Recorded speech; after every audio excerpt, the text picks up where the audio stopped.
One of the oldest mysteries in Elden Ring is the simple question of who killed EG. And no, it wasn't Ranni.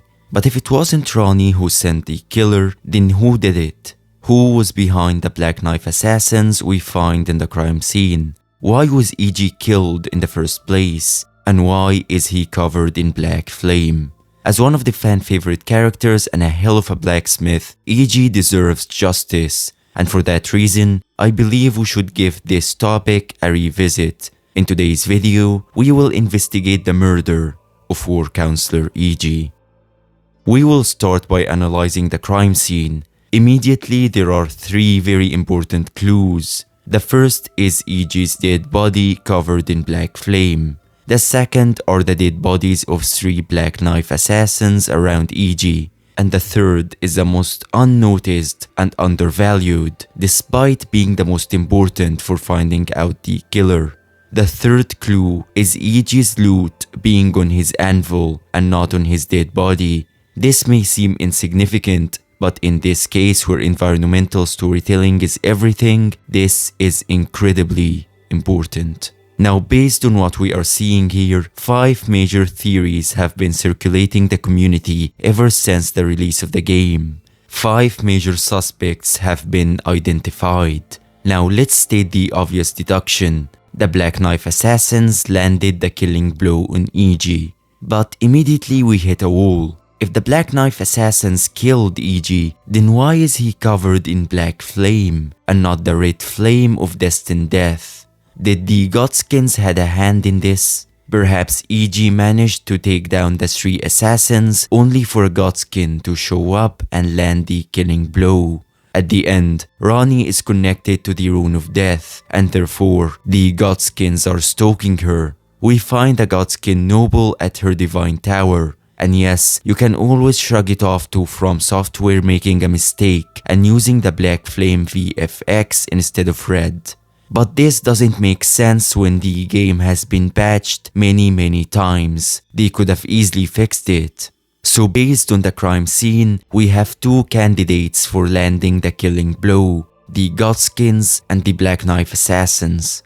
The Godskins works for their own agenda, but what about the Black Knife assassins? We have 4 suspects that could have been behind them. The first suspect is Ranni the Witch. This option seems to be the most famous among the community. The second suspect is the 2 Fingers. The third suspect is, strangely enough, EG himself.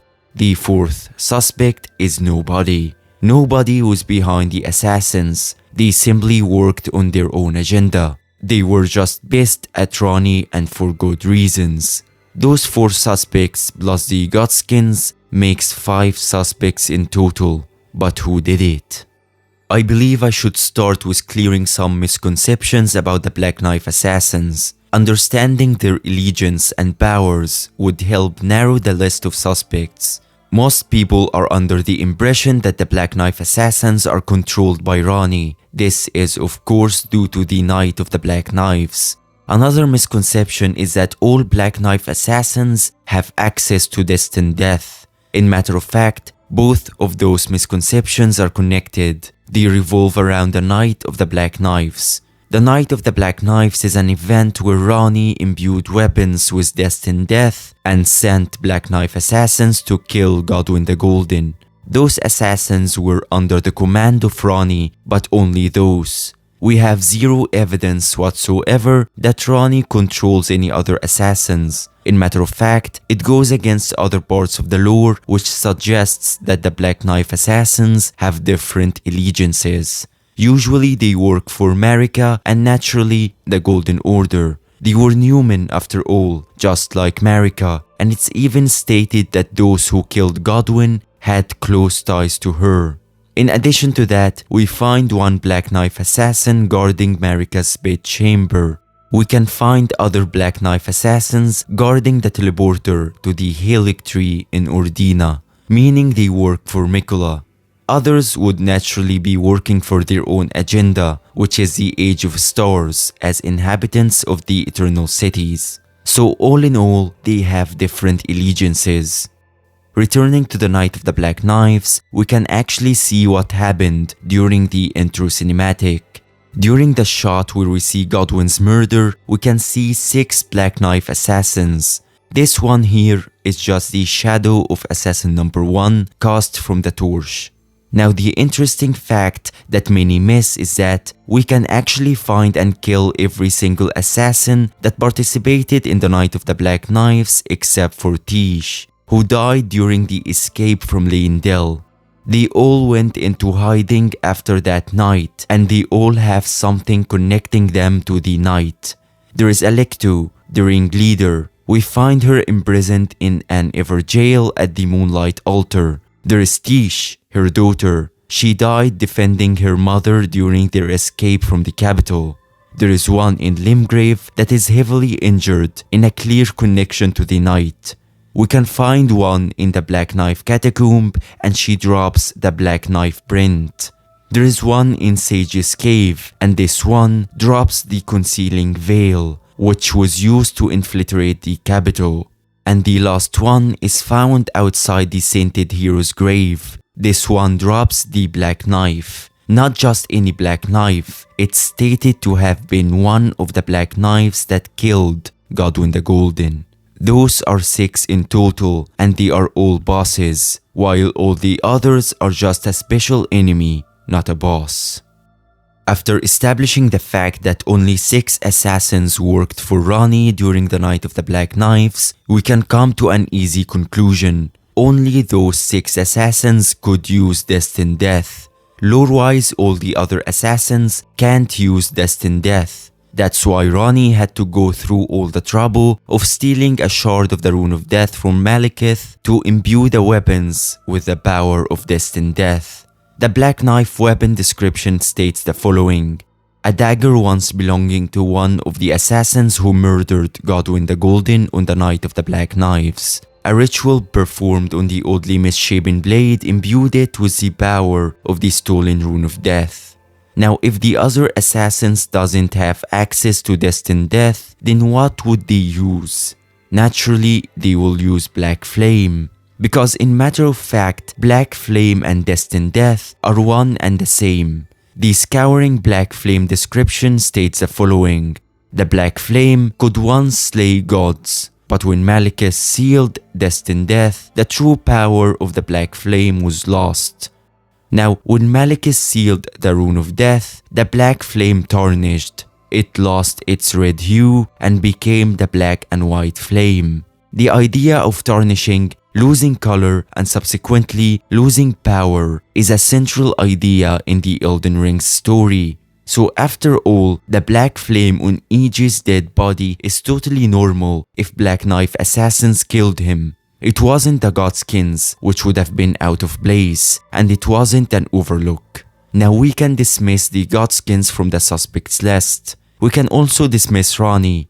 The only reason it was theorized that Ranni was behind the attack was because of the misconception that she controlled the Black Knife assassins. We already disproved that. In matter of fact, Iji's dialogue before his death, when we tell him about the death of Blythe, proves 2 things. It proves that Ranni was the target of the assassination attempt and that Iji was feeling immense guilt towards Blythe. Let's hear it together. Unthinkable. How could Blythe? How did he break free from his cell? No. More importantly, Blythe became a curse that plagued Lady Ranni, yet even in madness, gave himself to her. I've made a grave misjudgment. And I thought myself a capable war counselor. I'll catch up with you soon enough, Blythe. When I do, I only hope you'll accept my apology. The third suspect was the assassins themselves. This theory is based on 2 arguments. The first is that those assassins that came to kill Ranni and instead tried to kill Blythe came for revenge. They were trying to avenge Alecto and her lot. This is simply not true since we already established that Alecto and her lot worked alone with Ranni. The other assassins wouldn't care about revenge for them. The other argument is that the assassins were working for the Eternal Cities and came to retrieve the Finger Slayer blade that we stole for Rani. This is also very weak, as we stole the Finger Slayer blade way earlier in the quest. Why would they wait all of this time? The assassination attempt only happens after we slay the Baleful Shadow for Rani. The Baleful Shadow was the assassin of the Two Fingers, so the timing and context is totally against the idea of the assassins coming for the blade. Now, mentioning timing, the Two Fingers' timing is absolutely perfect. Because what are the odds that after their previous assassin fails to kill Rani, another faction are sent to carry out the deed? And the Two Fingers are all about assassinations. They have the Baleful Shadows, the Shadowbound Beasts, the Round Table Hold assassins that kills those who stray from the guidance of grace. And finally, when all fails, they may use the Black Knife assassins. As I said earlier, Marika and the Golden Order already had close ties to them. Now I am certainly pointing a finger at the Two Fingers, and it's driving me crazy. But we need something more. The final straw. But wait a minute, there was a final suspect, E.G. himself. E.G. felt immense guilt for doubting and imprisoning Blythe, and then he says that he is going to join him in death soon enough. But how did he know? This brings us back to the third clue. Why is E.G.'s loot on his anvil, not on his dead body like every other NPC? The loot was his ball bearing and his helmet. And the only logical reason that his loot is on his anvil is because he removed his stuff and left it there. But why? Let's read the description of his helmet. E.G.'s mirror helm.